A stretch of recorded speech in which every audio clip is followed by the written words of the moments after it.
Koncerti, svatovi. Ok, baš sve. Rođendani, tako je. I se ljudi okupljaju zbog roštilja, na primjer. Isto. To nije loš razlog, jel? Koji, dobro smo, koncerti, šta ima još? Prosvjedi. A tu se malo rijeđe u Hrvatskoj. Mi obično smo svime zadovoljni. Jedan jako zadovoljan narod. Nismo buntovni, protiv ničega se ne bunimo.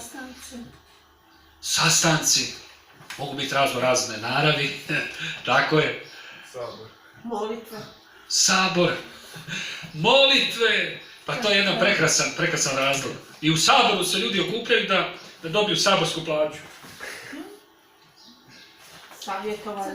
Savjetovanja u crkvi. Tako je.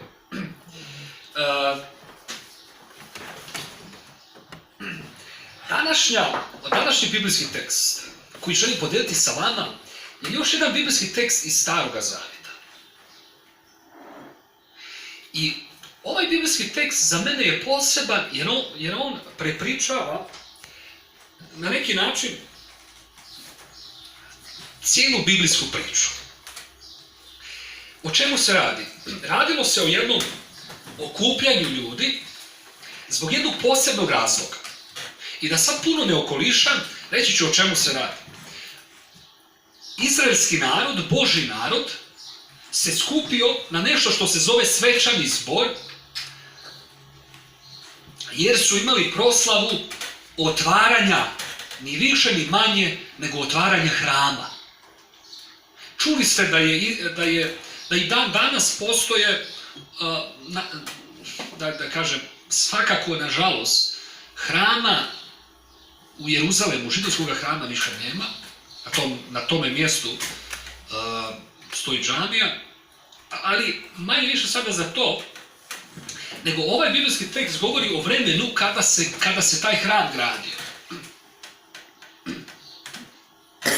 I ovdje se događalo nešto posebno. Jedan poseban čovjek po imenu Salomon. Jeste čuli za Salomona, biblijskog junaka, koji je slovio kao najmudriji čovjek na zemlji. On je bio u onoj priči čije je dijete majka. Tako je Renata, tako je. Jako bisno se to. Istina da on ima 1000 žena. Tako kažu. To je bio nekakav simpatičan. Meni ga je žao. Nekako je. Imao je vrlo težak. Prijateljice samo. Samo prijateljice, da. Pod navodnim. Da. Ha, gledajte, evo, i mi smo imali nedavno, imali smo nedavno kraljevsko vjenčanje, jel? Vidite kako to ide, oni kraljevi mogu svašta, jel? A ovaj kralj je dobio jedan poseban zadatak.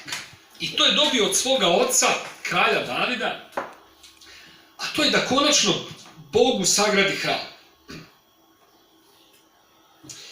Sada, da pređemo na osnovnu stvar. Znate li koja je bila svrha toga hrama? Što mislite? Koja bi bila svrha hrama? Ili hajde da to stavimo u naš današnji kontekst. Koja bi bila svrha crkvene zgrade, na primjer? Okupljanje. Malo uspio sam vas svakako okupljanja. Obredi. Ali s kojim razlogom? Obredi. Dobro? Da, isto obredi. Štovanje Boga. Aha. A šta kažete ovako? Nije li u osnovi sve ove stvari možemo staviti pod ovo? Da je svrha, gledajte ovako, mi smo se danas ovdje okupili da se sretnemo jedan sa drugim, ali tako? I da se sretnemo s kim još? S Bogom. Pa ne bi li hram, crkvena zgrada, trebala biti mjesto susreta čovjeka i Boga? I sad molim vas pogledajte ovo. Na kako jedan predivan način hram, kao objekt, priča cijelu biblijsku priču. Znate kako počinje Biblija? U početku bijaše riječi, po riječi sve biše, jer Bog reče i sve nastane. Dakle, Biblija počinje sa stvaranjem. I vrhunac stvaranja je bio svakako čovjek, ali Bog je smjestio čovjeka u jedno posebno mjesto. A to posebno mjesto se zvao Edenski vrt. Jel?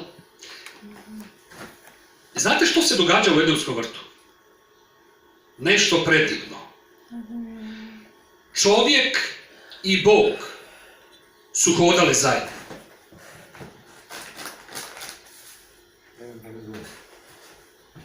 Tako piše. Piše da je Adam, koji je bio prvi čovjek, hodao, mogli bismo reći, ruku pod ruku sa Bogom. Onako istog oblika, figure i to. To ne znamo, ne piše, Bog nije imao nikakvog, ne piše, uopće nije tamo naznačen nikakav oblik, nego samo stoji da je, ja sam sad malo isamirao, ne piše nigdje da su hodali ruku pod ruku, ali piše da su hodali zajedno. Dakle, imali su jedno posebno zajedništvo. I to vam hoću reći. Dakle, Bog je stvorio čovjeka da živi u zajedništvu sa Bogom. Hram. Sada, kako doći do hrama? Rekao sam da je svrha hrama je bila zajedništvo Boga i čovjeka. Ali, čovjek nije ostao zauvijek u Edenskom vrtu. Iz sljedećeg razloga. Čovjek je mislio, znate, hram je, odnosno Edenski vrt je bio prekrasno mjesto. Ali čovjek je mislio da bi to sve skupa moglo biti i bolje. To vam je ne baš mudra misao u Božjem svijetu. Ali tipična ljudska karakteristika. Zašto čovjek? Čovjek nije stvoren, i to je ono što piše u prvoj knjizi Biblije, u postanku i u prvom poglavlju. Piše, nije dobro da čovjek bude sam. Naravno, u onom kontekstu to se odnosi na brak između muškarca i žene. Ali nije to jedina stvar. Nije dobro, čovjek je socijalno biće. Dakle, čovjek je upućeni smo jedni na druge. I Bog nas je stvorio da budemo jedan sa drugim, ali da budemo u zajedništvu sa njim. Sada, grijeh, dakle čovjek je, ponavljam, mislio da to sve skupa može biti drugačije, odnosno bolje po njemu, i odlučio je izraziti neposluh Bogu. Bog je rekao, Adame, nemoj jesti sa tog jednog stabla. Poanta nije stablo, nego poanta je bila da Bog je čovjeku dao slobodu. Bog nikoga na ništa ne prisiljava. Pa čak nas Bog ne prisiljava ni na zajedništvo sa njim. Vidite, danas, i to je bjelodano i danas. Bog ljudima daje slobodu. Izbor, tako je. Nažalost, ovdje Adam, njegov izbor imao posljedicu, a posljedica je bila razdvajanje od Boga. Sad, ljudi moji, to se u Bibliji zove i prvi grijeh.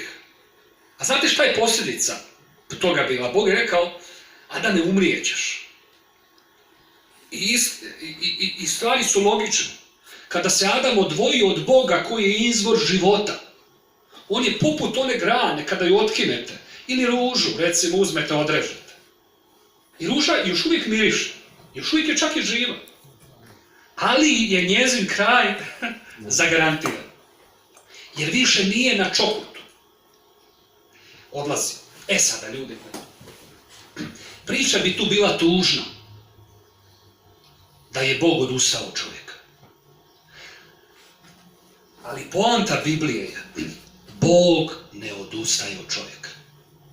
I slušajte, ako ćete išta zapamtiti večeras, a to je, Dragane, Bog ne odustaje od tebe. Ivana, Bog ne odustaje od tebe. Renata, Bog ne odustaje od tebe. Ali mi odustajemo. Istina je, i o tome govori ova priča. Đurđane, Bog ne odustaje ni od tebe. Ni od tebe, Dalibor. Niti od našeg snimatelja. Ivan, Branka, Bog ne odustaje od tebe. Niti Josipe od tebe. Ivane, od tebe ne odustaje. Ulaže velike nade u tebe. Jednako, Toni, kao i u tebe. Jednako, Filipe, i u tebe. Ko ja u moju kćer, a kćer bi sve dalje. To vam je priča Boga i čovjeka, vidite? Da ne bi Mateju preskočio. I od tebe Bog ne odustaje. Hvala da i meni je neko rekao. Da vi od mene ne odustaju. Da, Podrazumijeva, pa zato ne govorim. tako je. Ljudi moji, u kontekstu biblijske priče, to da Bog ne odustaje. Bog je, dakle, kada se čovjek okrenuo od Boga, Bog je počeo pozivati određene specifične ljude. I onda biblijska priča o tome da je Bog pozvao recimo Abrahama. On se zove praotac vjere. Ja. Onda je Bog pozivao i druge ljude, pozivao je recimo Mojsija. Pozivao je Davida, koji je postao kralj, moj imenjak, i njegov sin, Salomon. Bog je pozvao Salomona. I dao mu je poseban zadatak, jer sad vidite u koji kontekst dolazi hram. Hram dolazi u kontekst, Bog ne odustaje od zajedništva. Znate što je zanimljivo? Ovaj hram je imao prekrasne zastore koji su bili ukrašeni cvijećem, stablima, voćem, rijekama, što je sve simboliziralo ponovo Edenski vrt. Bog nije odustao od zajedništva sa čovjekom. Hajmo sad pročitati ovaj tekst i onda idemo u njegovo značenje. Ivane, ti pratiš, ili film? Ok. Znači, ovaj biblijski tekst se nalazi u drugoj ljetopisa 5, 1 do 5 pa nadalje. Kaže ovako, tako bi priveden kraju posao što ga Salomon obavi za dom Jahve. Salomon unese sve svete darove oca svoga Davida, srebro, zlato i sve posuđe i stavi ih u riznicu Božjeg doma. Tada, sjećate se skupljanje, tada Salomon sazva u Jeruzalem sve Izraelove starješine, knezove plemenske i glavare obiteljske, da urade jedan poseban zadatak, da se prenese kovčeg saveza Jahvina iz Davidova grada, to je sa Siona. Svi se ljudi Izraelovi sabraše, skupili su se, pred kraljem na blagdan što je u 7. mjesecu. Kada se sastradoše sve Izraelove starješine, leviti ponesoše kovčeg i šator sastanka sa svim posvećenim priborom što bijaše u šatoru, svećenici i leviti prinesoše. O čem se ovdje radi? Radi se o tome da hram je bio završen i sada su u hram, u biti ovo je bio finiš. Skupili su se svi da unesu posebne stvari koje su trebale biti u hramu. Najposebnija stvar je takozvani kovčeg saveza, koji je predstavljao Božju prisutnost. Sada, vidjet ćete što se događalo, možemo Filipe dalje. Kada je bio taj svečani zbor, ljudi su, nisu baš poput nas, vjerojatno puno bolje, su pjevali, slavili Boga. I sad ćete uočiti ovdje, dok su oni pjevali i slavili Boga, nešto se dogodilo. Sad obratite pozornost šta se dogodilo. Dok su pjevali i slavili Boga, nešto se dogodilo. Kaže, svi svećenici izađuše iz svetišta, jer su se svi nazočni svećenici posvetili bez obzira na redove. Svi levitski pjevači, Asaf, Heman, Jedutun, sa sinovima i braćom stajahu obučeni u bež, s cibalima, harfama i citarama, istočno od žrtvenika, a s njima 120 svećenika, koji su trubili u trube. I dok su trubili i pjevali, složno kao jedan, i jednoglasno hvalili i slavili Jahvu, podižući glas uz trube, cimbali i druga glazbala, hvaleći Jahvu, jer je dobar i jer je vječna ljubav njegova, nešto se dogodilo. Oblak ispuni dom Jahvi. Dakle, Božja prisutnost, dok su oni pjevali i slavili Boga, Božja prisutnost se spustila među njih u obliku oblaka. Dok mi ovdje pjevamo i slavimo Boga. U Bibliji na jednom mjestu piše da je Bog prisutan u slavljenju svojega naroda. Ovo što mi ovdje sviramo i pjevamo nisu samo pjesmice. Eto malo da vidimo, ovo znamo, ono ne znamo i tako. Mi trebamo otvarati naša srca. I dok mi otvaramo naše srce za Boga i da ga slavimo, znate šta se događa? Bog se spušta u naša srca. Tako je. Ovdje smo stavili. I pogledajte šta se dogodilo. Oblak ispuni dom Jahvi i pogledajte sad stvar, svećenici Svećenici ne mogoše od oblaka nastaviti službu, jer je slava Jahvina ispunila Božji dom. Mene ovdje nešto fasciniralo. Božja prisutnost je bila toliko velika dok su oni slavili, pazi sad ovo Filipa. Bog se spustio na takav način da je sva glazba stala. Nastao je mir. Pjevali smo pjesmu Hevenu šalom alehem, nismo je pjevali slučajno. Donosimo vam Božji mir. I sada se događa tenzija u priči. Problem priče je bio, dakle, izgradnje hrama. Možeš sada, ovdje smo, samo malo spusti. I sad progovara kralj. Gledajte šta kralj Salomon govori. Kaže, tada reče Salomon, Jahve odluči prebivati u tamnom oblaku, a ja ti sagradih uzvišeni dom, da u njemu prebivaš zauvijek. Ovdje se događa sada jedna tenzija. Da li Bog stvarno prebiva u zgradama? Da li Bog stvarno prebiva u zgradama? Znate mi nekad kaže ono, idem ne znam u crkvu, stvarno vjerujete da je Bog u zgradi? Pogledajte, Salomon je imao istu predočbu. On je mislio da je Bog u zgradi. A pogledajte sada Filipe, daj dalje. Okay. Kaže, ali zar će Bog doista boraviti s ljudima na zemlji? Ta nebesa ni nebesa nad nebesima ne mogu ga obuhvatiti, a kamoli ovaj dom što sam ga ja sagradio. Ok, možeš Filipe dići tamo na početak. Jer vidite ovdje jednu tenziju u ovoj priči. I sada ćemo u vremenu koje je pred nama pokušati razumjeti ovu tenziju. A to je da treba sagraditi hram da bi bilo jedno mjesto od sastanka gdje bi se čovjek susreo s Bogom, ali nije baš tako jednostavno doći do Boga. Odnosno, ovdje se kralj Salomon susreće sa jednom tenzijom. Pa on je mislio, ja sam mislio, Bože, da sam ja tebi kuću napravio. Ali on je otkrio da Bog je Božja prisutnost je toliko velika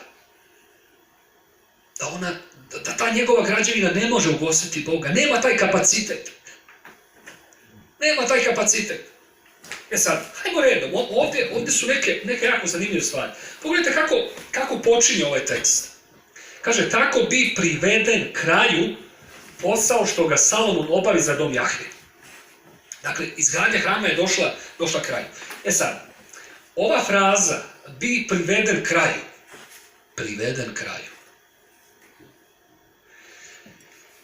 Na hebrejskom jeziku ova riječ priveden kraju glasi ovako, a kasnije ćemo objasniti. Nahi-shelam, priveden kraju.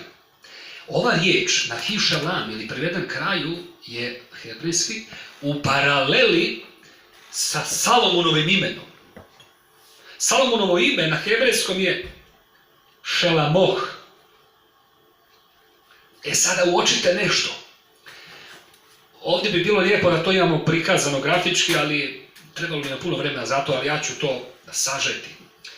U jednoj i u drugoj riječi. A evo, ja i Toni smo proučavali hebrejski. Obično hebrejski se sastoji od tri suglasnika kojima su samoglasnici dodani. Nećemo sada ljude zbunjivati. U korijenu jedne i druge riječi je u stvari riječ šalom. Pogledajte Salomon. Šalomon. Šalom. Evenu šalom alehe. U korijenu Salomonove imena je riječ šalom, što znači mir. A isti korijen je riječi posao za dom Jahvin bi priveden kraju. Što će reći da u stvari značenje hrama je bio mir. Ali mir u biblijskom smislu riječi ili taj šalom nije samo, znaš, mene niko ne gnjavi. Ne znam, nema rata ili tako nešto slično. Mir, odnosno šalom u biblijskom smislu riječi znači blagostanje. Tako je. Znači jedna punina. A znate gdje je bila punina u Bibliji? Prava punina je bila u Edenskom vrtu, gdje je čovjek bio u zajedništvu sa Bogom.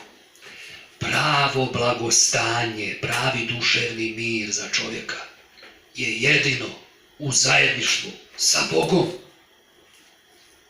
I hram sada simbolizira, daje priliku, evo nove prilike za čovjeka koji je odlutao, da dođe u zajedništvo sa Bogom.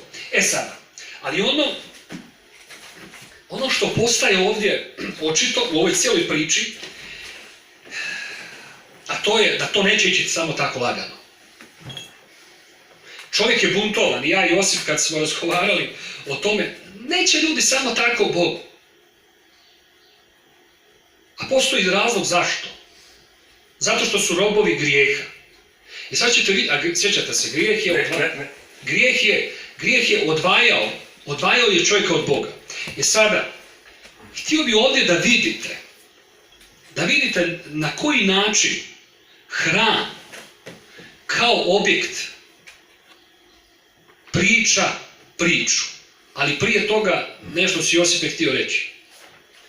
Koliko sam ja čuo da je problem u njihovom uvjerenju, šta vjeruju.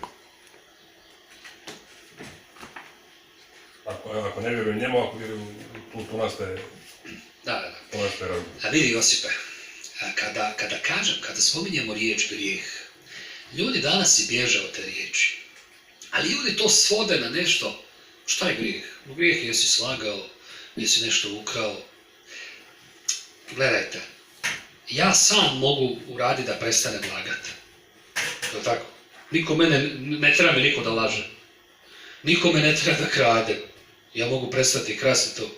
Grijeh je puno ozbiljnija stvar. Grijeh je sad ovo o čemu ti pričaš. Dakle, grijeh je u biti. Grijeh je sve ono što čovjeka odvaja od Boga. A sad ćete vidjeti na koji način hram priča tu priču. Imam jednu sliku za vas. Filip, hajde spusti dolje. Samo klikni na tekst. Klikni na tekst. Znači ovako. I onda idemo samo dole. Evo ovako. Evo ga. Da se ovo dobro vidi, Ivani, možda da ugasimo tamo. Jel vidite? Vidite sliku? To vam je Božja kuća. Božja kuća je bila poput hrama, ali najprije to bio šator od sastanka. I vidjet ćete sada kako šator od sastanka priča priču odnosa čovjeka i Boga. Naime, ovo sad će možda izgledati na prvu, šta tu sve ima. Ali u osnovi hram vam se sastoji od 3 dijela. 3 dijela. Koja su to 3 dijela? Prvi dio je hramsko dvorište. Znači broj 1 hramsko dvorište i onda imate prostorija, odnosno taj šator ili hram, gdje je u stvarnosti bilo samo 2 prostorije. I sada može Filipe druga slika, tamo ćemo vidjeti te 2 prostorije. Samo, ok, super. Vidite te 2 prostorije. Prva prostorija se zvala svetinja. A bila je druga prostorija koja se zvala svetinja nad svetinjama. I u njoj se nalazio kovčeg od saveza. Sada, ovdje su i nekakvi zastori. Vidite, zastor broj 1, zastor broj 2, digni Filipe gore, ići ćemo sada malo, ćemo šaltat gore dolje, i ovdje imate još jedan zastor na ulazu u hram. Sada, hajmo redom. U dvorištu hrama, odnosno šator od sastanka, su se nalazile 2 stvari. 1, 2. Ova prva stvar je izvjesni oltar ili žrtvenik. To je bio žrtvenik od bronca, sačinjen od bronca. Ovo ovdje je bio umivaonik, isto sačinjen od bronce.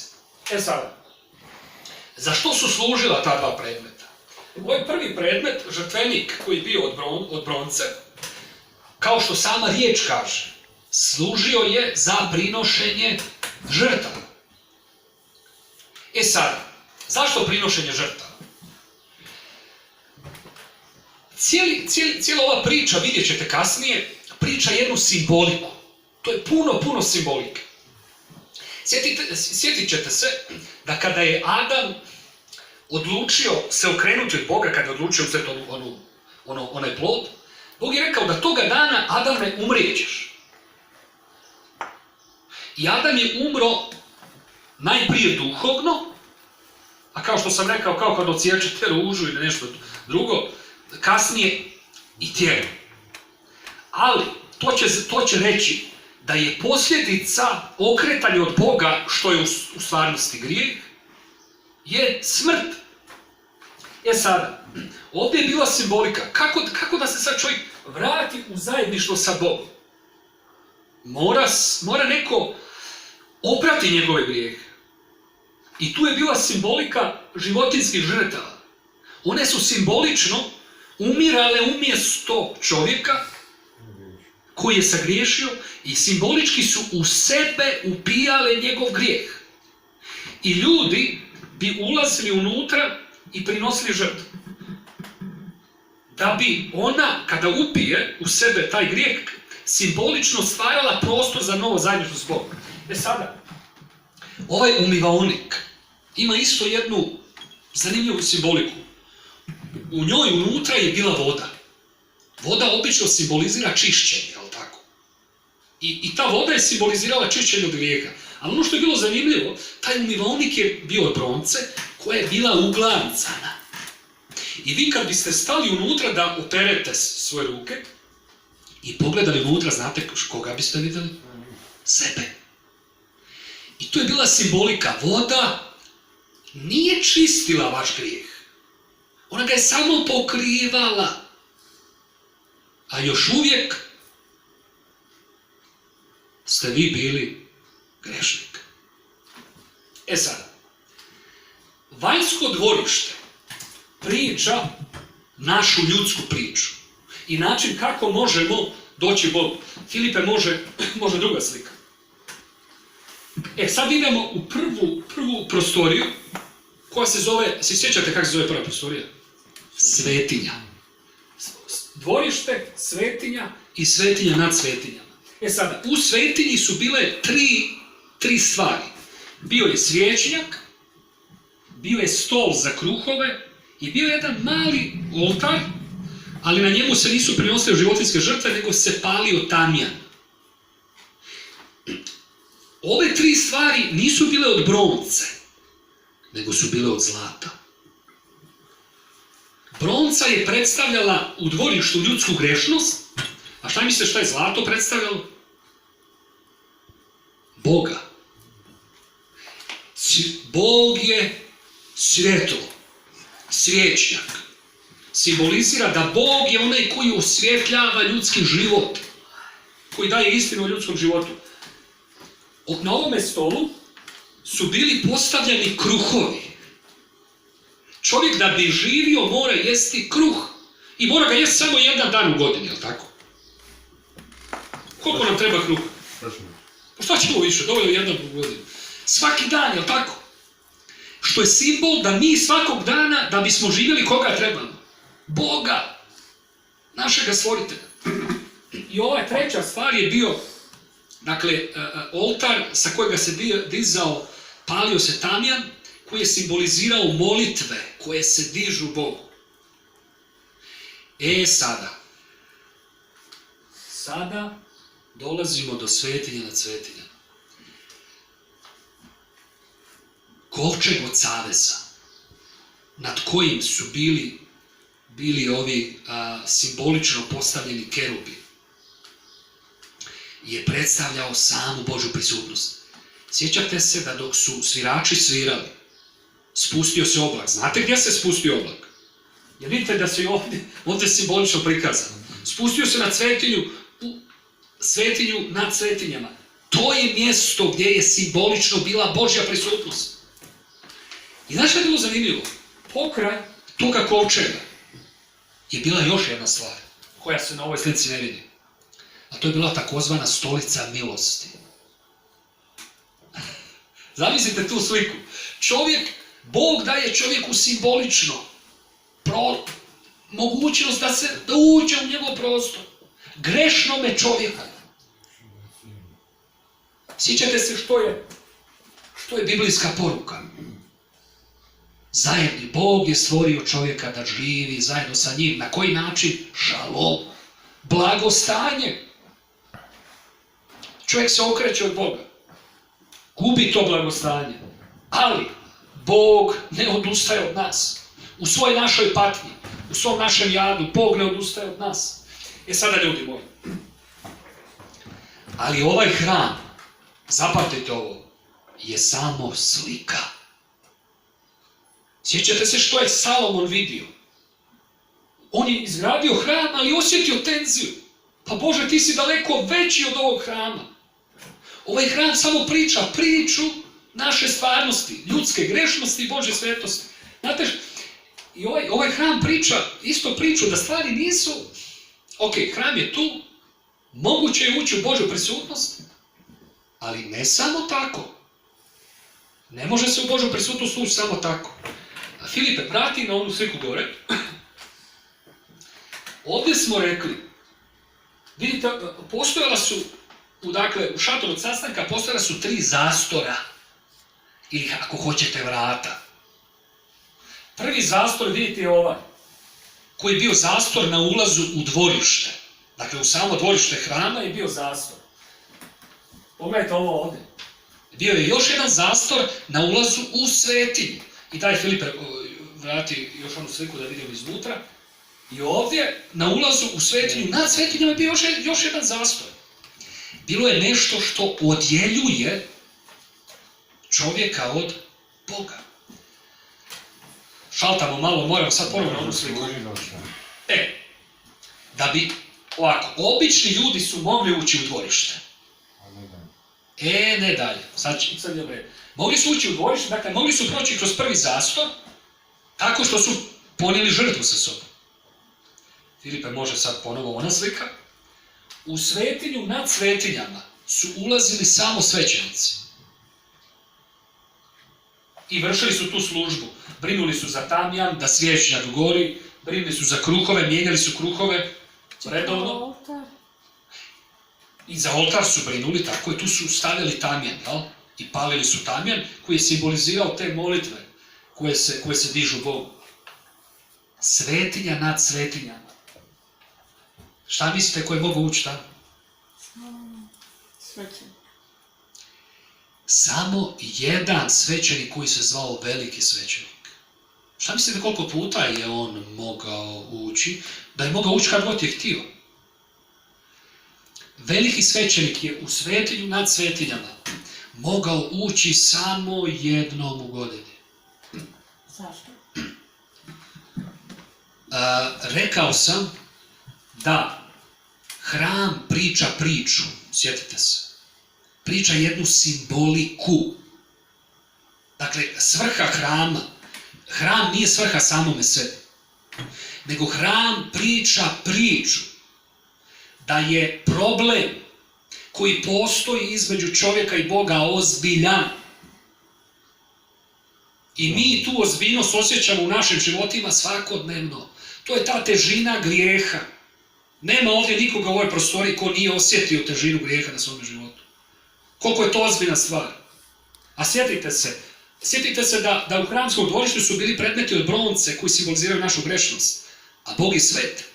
Bog sa lošim stvarima nema ništa.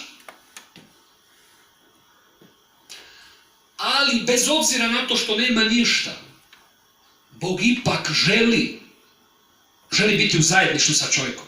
Sad, ako je hram bio samo slika, a na što onda hram ukazuje? Gledajte, rekao sam, hram nije svrha samome sebi. Hram na nešto, ili još bolje, na nekoga ukazuje.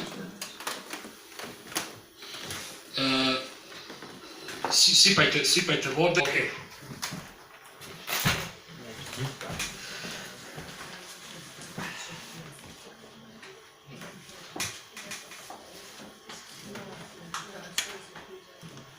Jeste spremni da nastavimo dalje? Duhove svrbi, inače me nikad ne svrbi. Jeste spremni da nastavimo dalje? Ok. Dakle, jednom u godini veliki svećenik je ulazio u svetinju nad svetinjama, to je bio posebni blagdan koji se zvao Dan pomirenja. Dakle, stvar je bila u tome da je postojao problem. Imajte ovo na umu, sjećam se. Hram priča priču. I priča priču o ozbiljnosti grijeha. Danas, gledajte, grijeh vam je danas jedna od najprezrenijih riječi. Ako pogledate riječnik, to je riječ koja se izbacuje. Zašto? Zato što je to riječ, ljudi će reći koja nekoga nešto vrijeđa. Naravno, jer ne razumije o čemu se radi. A svako od nas, ljudi moji, to ono što sam pokušao reći. Jer ima li neko, da pita ovako, ima li neko ovdje ko nema problema? Jel ima pa da svima nama pomogne?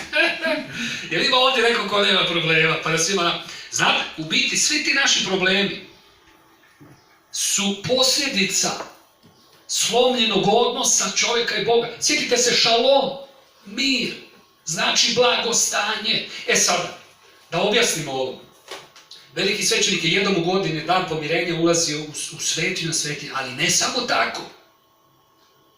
Trebao je najprije prinijeti žrtvu za sebe, jer i on je bio grešan. Najprije bi prinio žrtvu za sebe i onda bi također poveo dva jarca, jednoga bi primio na ovaj brončani žrtvenik za grijehe naroda. Dakle, uloga svećenika je bila da posreduje za narod. I on je primio jednoga za grijehe naroda, a nad drugim, na njegovu glavu bi stavio ruku i ispovjedao bi grijehe naroda. I onda bi toga jarca stavili u kola i odvezli bi ga u pustinju. Kao simboliku da su grijesi, sjetite se, životinju upijaju grijeh, dakle sa njim su oni otišli van. Sada, ovdje u zraku je tenzija. U početku svijeta je bilo zajedništvo sa Bogom, bio je šalom, blagostanje. Čovjek je mislio da može u stvari biti bolje i baš se to lijepo, super se posložilo, bez Boga, jel? Ali Bog ne odustaje. I Bog daje svome narodu, izraelskom narodu, zadatak: izgradite hram. Da hram priča priču. Sjetite se, hram nije svrha samome sebi, zato je ova tenzija. Ali ja vas neću ostaviti sa tenzijom danas. Ako je hram slika i ako je hram tenzija, pa u kome hram priča priču? Hram, ljudi moji, u stvari priča priču o Isusu. Reći ćete kako.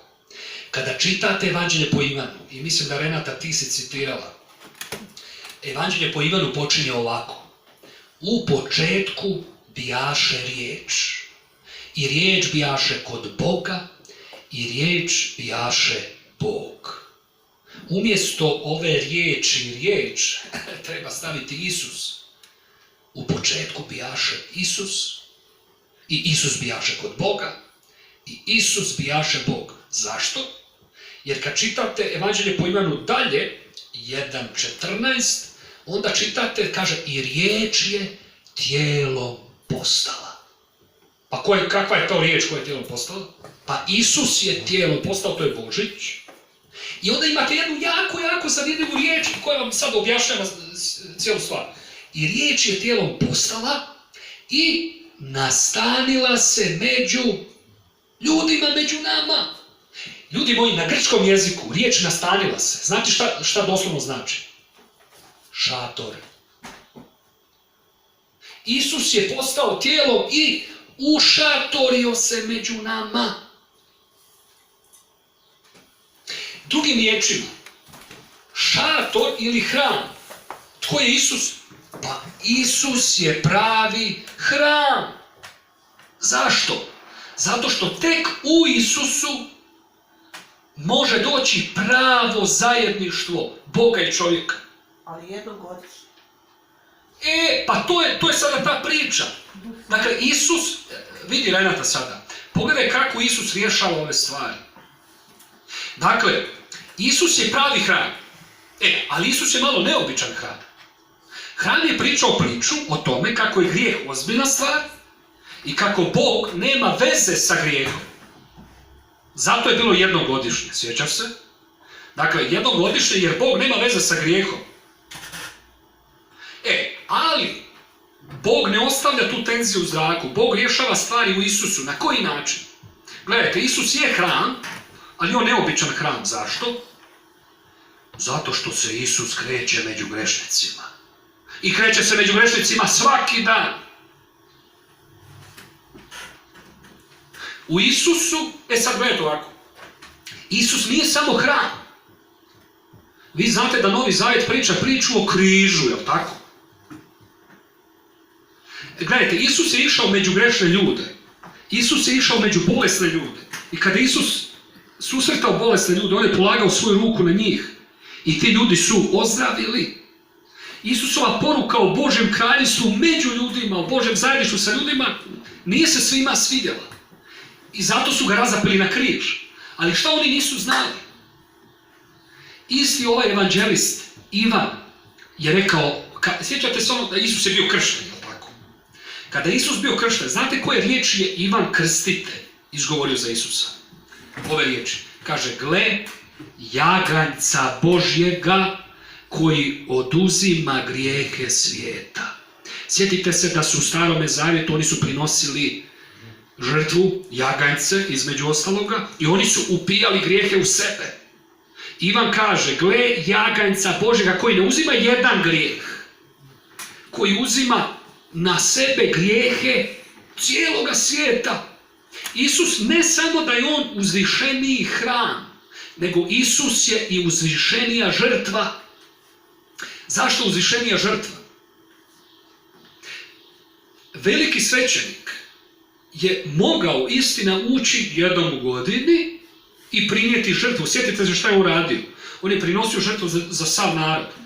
Ali veliki svećenik je morao svake godine prinositi žrtvu. Opet. Jedne godine, pa opet druge, pa treće, pa... I opet. Stvari se nisu rješavale. A šta mislite koliko je puta Isus umro na križu? Koliko je puta Isus umro na križu? Jedan put. I Isus je svojom žrtvom dokinuo, drugim riječima prekinuo je ovaj starozavjetni sustav prinošenja žrtava. Zašto? Jer je on prava žrtva koja upija u sebe naše grijehe. U biti tek u Isusu mi vidimo kakav je pravi Bog. Da, Bog je svet. Vidite, ovdje morate držati jednu tenziju. Bog je svet, on s grijehom nema ništa, ali Bog je u isto vrijeme i ljubav. I tek u Isusu mi vidimo jedno i drugo. Mi vidimo, Isus nikada nije učinio grijeh. Pazite ovo, Isus nikada nije učinio grijeh, ali se družio sa grešnicima. I tek u Isusu vi vidite pravu sliku. Dakle, u Isusu imamo pravi hram. Zašto pravi hram? Pa zato što je Novi Zavjet u Isusu govori kao o Bogu među ljudima.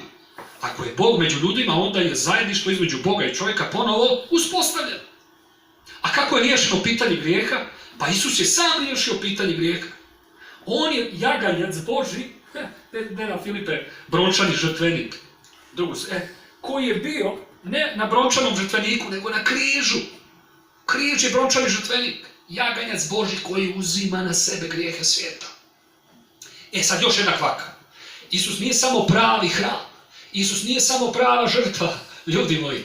Isus je i pravi veliki svećenik. Evo odgovor Renata na to je pitanje. Veliki svećenik je ulazio u samu Božju prisutnost u svetinju na svetinjom jednom u godini. Jer vi znate gdje se Isus sada nalazi? Samo malo ovako. Znate zašto je veliki svećenik ulazio u svetinju na svetinjima? Da bi zastupao narod. Jer znate gdje je Isus sada? On je, kaže Sveto pismo, s desne Bogu Otcu. Znate šta radi? Kaže Hebrejima poslanica, moli za nas. Isus je u samoj prisutnosti Božjoj stalno. On je naš veliki svećenik koji je tamo stalno. I znate šta Isus radi? Moli za tebe, Dragane, moli za tebe, Ivana, za tebe, Renata, moli za tebe, Đurđa, za tebe moli Daliborka. Isus moli za tebe. Za tebe, Ivane, Isus moli. Branka, za tebe Isus moli sada. Za tebe, Josipe, Isus moli sada. Za tebe, Ivane, za tebe, Antoniju, sada moli. Za tebe, Filipe, sada moli. Za tebe, Mateja, sada moli.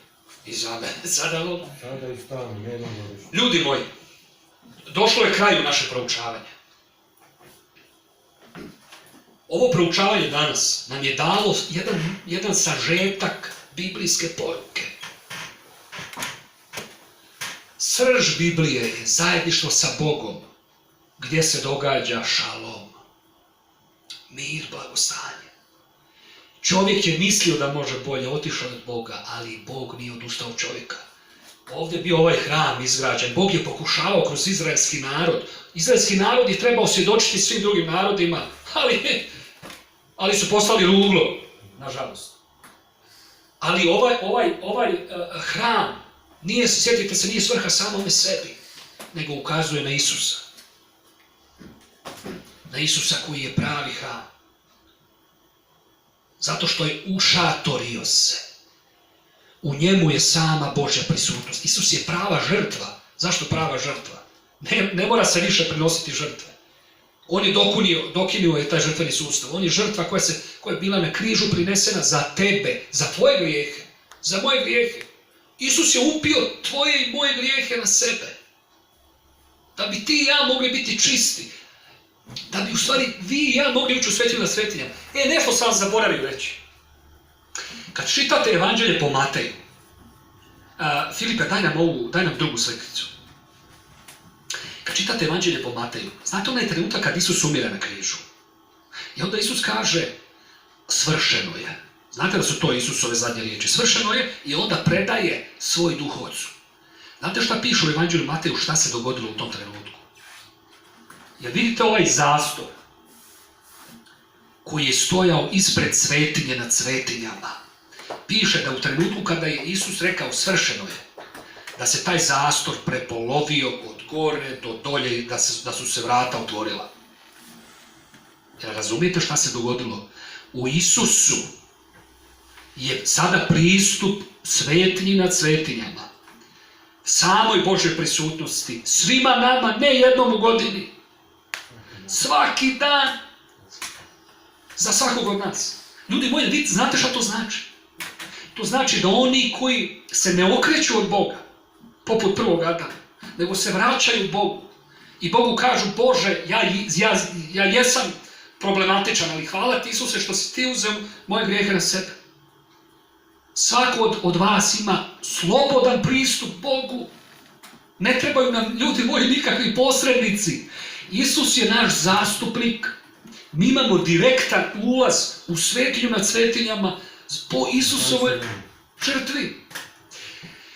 Ljudi moji, hoću završiti sa ovim riječima. Što ćeš ti?